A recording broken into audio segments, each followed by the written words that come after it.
সীতাকুণ্ড প্রাকৃতিক সৌন্দর্যের অপরূপ লীলাভূমি চট্টগ্রাম জেলার সীতাকুণ্ড। রাজধানী ঢাকা থেকে সহজেই একদিনে সীতাকুণ্ড ঘুরে ফিরে আসা যায়, তবে একদিনে সীতাকুণ্ডের সব জায়গা ঘুরে দেখা সম্ভব নয়। কিন্তু ডে ট্যুর হিসেবে চন্দ্রনাথ পাহাড়, কমলদহ ঝর্ণা এবং গুলিয়াখালী সি বিচ ভ্রমণকারীদের তালিকায় স্থান করে নিয়েছে। একদিনে পাহাড়, ঝর্ণা ও সমুদ্র এই 3 ধরনের ভ্রমণ অভিজ্ঞতা নিয়ে আমাদের এই ট্যুর প্ল্যান করা হয়েছে। যেহেতু 3টি আলাদা জায়গা, সেজন্যই আপনাদের সুবিধার্থে 2টি আলাদা আলাদা পর্ব করা হয়েছে। যার প্রথম পর্বে আজ আমরা যাব চন্দ্রনাথ পাহাড়ে। দেখানোর চেষ্টা করব কতটা কম খরচে এই ট্যুরটি সম্পূর্ণ করা সম্ভব। চলুন তাহলে শুরু করা যাক আমাদের আজকের ভ্রমণ গল্প।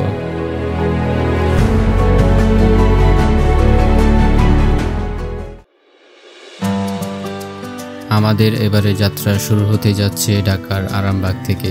এই যাত্রায় আমরা যাচ্ছি লাল সবুজ পরিবহনের একটি এসি বাসে করে, যার ভাড়া পড়েছে জনপ্রতি 800 টাকা। আর যদি ট্রেনে করে সরাসরি সীতাকুণ্ড যেতে চান, সেক্ষেত্রে রাত 10টা 30 মিনিটে চট্টগ্রাম মেল ট্রেনটি বেছে নিতে হবে। ভাড়া পড়বে জনপ্রতি 120 টাকা। আমাদের বাস রাত 10টা 30 মিনিটে আল্লাহর নাম নিয়ে যাত্রা শুরু করে সীতাকুণ্ডের উদ্দেশ্যে। ঢাকা থেকে সীতাকুণ্ডের দূরত্ব 107 কিলোমিটার। যেতে সময় লাগবে আনুমানিক 5 থেকে 6 ঘন্টার মতো।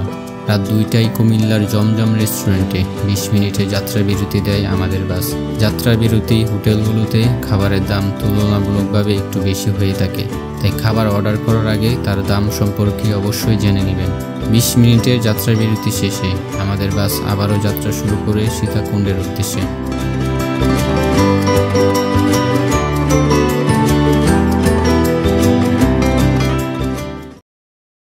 আসসালামু আলাইকুম। সীতাকুণ্ড বাজার থেকে সবাইকে জানাচ্ছি শুভ সকাল। আমি ইবান আহমেদ। আশা করি সবাই ভালো আছে। আমরা গতকাল রাত 10টা 30 মিনিটে ঢাকার আরামবাগ থেকে লাল সবুজ পরিবহনের একটা এসি বাসে করে রওনা দিয়েছিলাম। আর আলহামদুলিল্লাহ আমরা সীতাকুণ্ড বাজারে এসে নামলাম।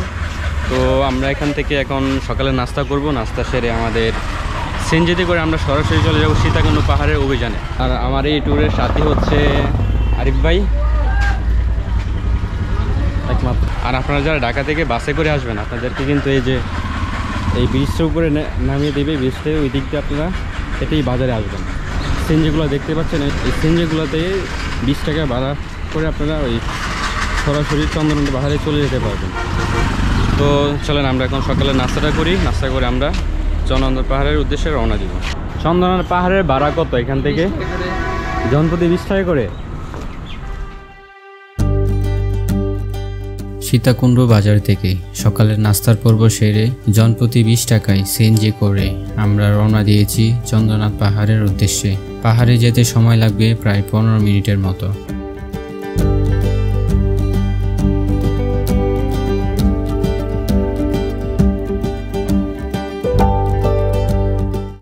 তো আমাদেরকে আমাদের সিএনজি এই ব্রিজের ওখানে নামিয়ে দিয়েছে। আর আমরা চলে আসলাম চন্দ্রনাথ পাহাড়ের নিচে।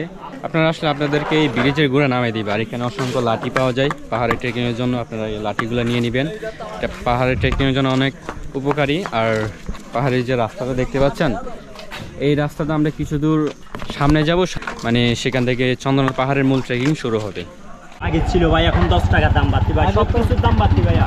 তেলের দামটা বাড়তি, তেল ছাড়া লাঠিগুলো হয় না ভাই। আরেকবার নিলে কত টাকা? একবারে নিয়ে গেলে আপনি 40 টাকা দিবেন। আর যদি আবার আমাকে দিয়ে যান 20 টাকা করে আপনাদেরকে আমি দিয়ে দেবো ভাইয়া। 20 টাকা পর আবার রিটার্ন দিয়ে দিবেন? জি জি জি, লাঠিগুলো ভাঙা যাবে না ভাই, ভাঙলে কিন্তু ফেরত হয়।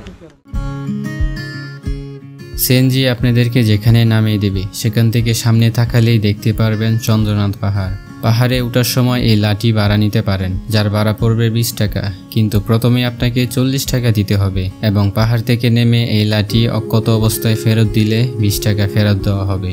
এখান থেকে মাত্র 2 থেকে 5 মিনিট হেঁটে চলে আসতে হবে চন্দ্রনাথ পাহাড়ের নিচে। আর সেখান থেকেই শুরু হবে মূল ট্রেকিং। আমরা ওখান থেকে মাত্র 2 মিনিট হেঁটে আমরা চলে আসলাম এই যে চন্দ্রনাথ পাহাড়ের যেখান থেকে মূলত মেইন ট্রেকিংটা শুরু হয়। সো অনেকে বোকামি করে কি যে অনেকে এই রাস্তা দিয়ে উপরে চলে যায়। আসলে এই রাস্তাটা অনেক রিস্ক আর অনেক কষ্ট। সো আপনারা আসলে সবসময় এই রাস্তা দিয়ে যাওয়ার চেষ্টা করবেন, বামের রাস্তাটা দিয়ে যাওয়ার চেষ্টা করবেন।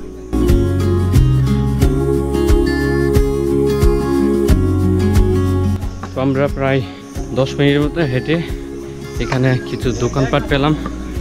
দোকানপাটের মধ্যে বেশ কিছু খাওয়ার জিনিস রয়েছে, পানি, কলা। তো আপনারা নিচ থেকে উপরে কষ্ট করে নিয়ে আসার দরকার নাই। আর যদি এখান থেকে কিছু কিনেন তাহলে একটু দামটা একটু বেশি পড়বে। যেহেতু চন্দ্রনাথ পাহাড়ের উচ্চতা প্রায় 1200 ফুট। পাহাড়ে উঠতে প্রথম দিকে তেমন কষ্ট না হলেও 300 ফুট থেকে আপনাকে উঠতে হবে খাড়া পাহাড় বেয়ে, কখনো বা চলতে হবে একপাশে পাহাড়ের গা বেশি। তো আমরা অনেকখানি হেঁটে আমরা যে জায়গাটিতে আসলাম, এটা হচ্ছে একটা সিঁড়ি আর একটা হচ্ছে পাকা রাস্তা। তো আমরা সিঁড়ি দিয়ে যাব না, আমরা যাব হচ্ছে কাঁচা রাস্তা দিয়ে, ওইটা দিয়ে সহজ হবে। আর এটাতে গেলে হ্যাঁ অনেক কষ্ট আর রিস্ক হবে। আর এটা মূলত নামার জন্য। কেমন লাগছে ভাই? ক্লান্তি হলেও ভালোই। এই যে এগুলো খুব সুন্দর দেখা যাচ্ছে। এই যে এখান থেকে একটা ভিউ পয়েন্ট, মনে হচ্ছে অনেক উপরে, আমরা একদম উপরে। কিন্তু আমাদের কিন্তু আরো উপরে উঠতে হবে। চলেন।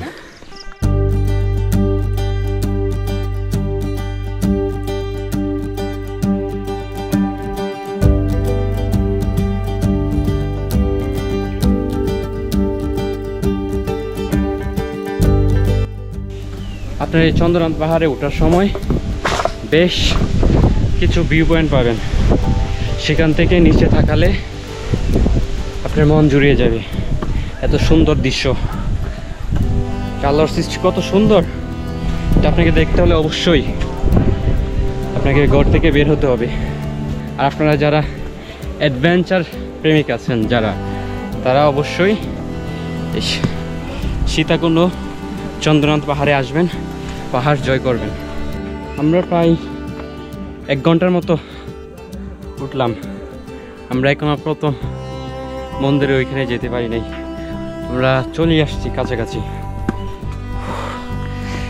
পাহাড়ে উঠাটা এত সহজ না যতটা আমরা সহজ মনে করি। আসলে প্রকৃতির সুখ নিতে হলে একটু তো কষ্ট করতেই হবে।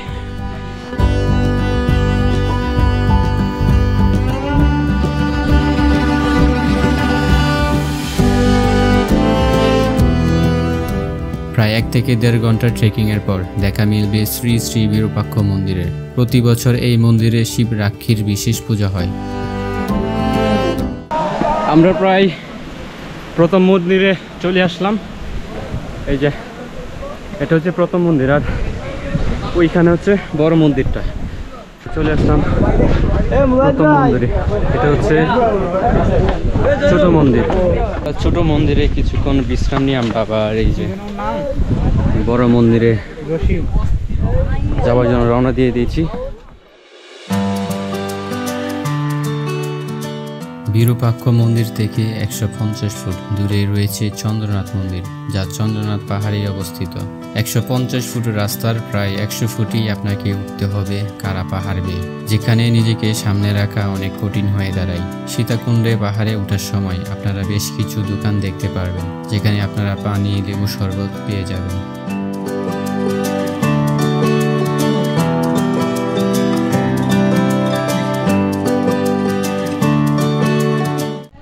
আমরা প্রায় 2 ঘন্টা ট্রেকিংয়ের পর চন্দ্রনাথ পাহাড়ের উপরে আসলাম। আর এখান থেকে ভিউটা দেখেন, ও মাশাআল্লাহ।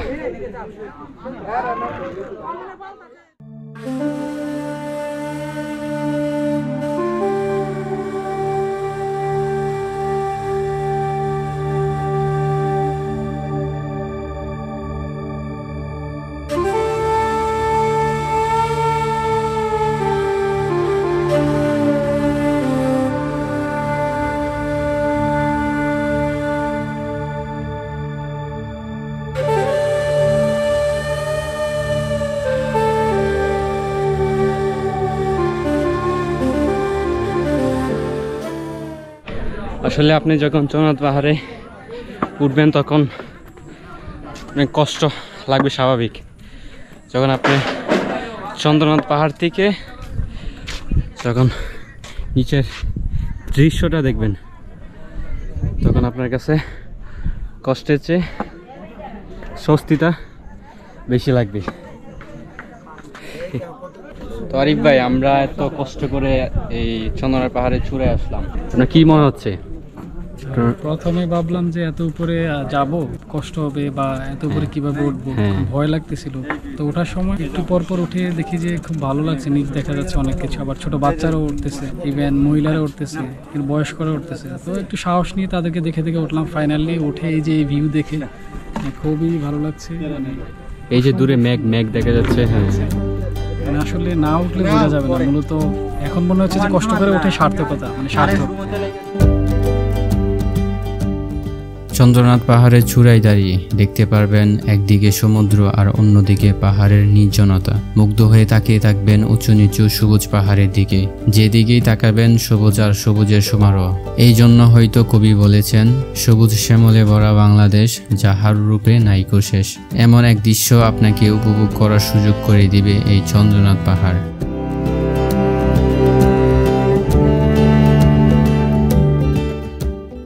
আমরা চন্দ্রনাথ পাহাড় অভিযান শেষে আমরা এখন নেমে যাচ্ছি। যার নামার রাস্তাটা হচ্ছে এটা। আমরা চন্দ্রনাথ পাহাড় থেকে একটু নিচে নামলাম, নিচে নেমে একটা বট গাছ পেলাম, এই যে অনেক বড় বট গাছ। আর এটার নিচে কিছু দোকানপাট বসেছে, এখানে আনারস, পেয়ারা, লেবু শরবত সব কিছু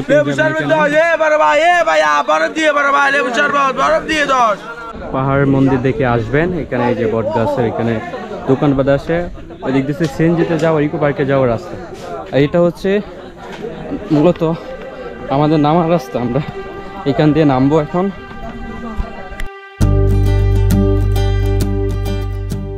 চন্দ্রনাথ পাহাড় ভ্রমণ শেষ করে আমরা এখন সিঁড়িপথ দিয়ে নিচে নামছি চন্দ্রনাথ পাহাড় থেকে। নামার সময় খুব সাবধানে নামার চেষ্টা করবেন, কারণ পাহাড়ে উঠাচ্ছে নামার রাস্তা একেবারেই খাড়া।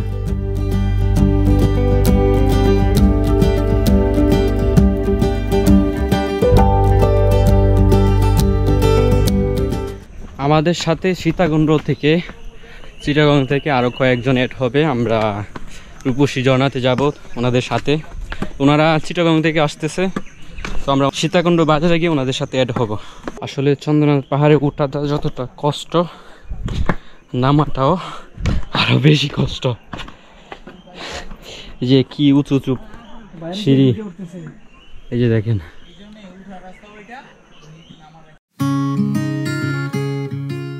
প্রায় 30 থেকে 40 মিনিটের মতো সিঁড়িপথ ধরে আমরা এখন চলে আসি চন্দ্রনাথ পাহাড়ের নিচে। চন্দ্রনাথ পাহাড় ভ্রমণ শেষ করে আমরা রওনা দিয়েছি সীতাকুণ্ড বাজারের উদ্দেশ্যে। সেখান থেকে আমরা কমলদহ রূপসী ঝর্ণাতে চলে যাব, যার ভিডিও পেয়ে যাবেন আমাদের দ্বিতীয় পর্বে। আমাদের চন্দ্রনাথ পাহাড়ের ভ্রমণ গল্প ছিল এতটুকুই। এই ট্যুরের যাবতীয় তথ্য ও খরচ দিয়ে রাখলাম এই ভিডিও ডেসক্রিপশন বক্সে। দেখা হচ্ছে আবারও আমাদের দ্বিতীয় পর্বে। আল্লাহ হাফেজ।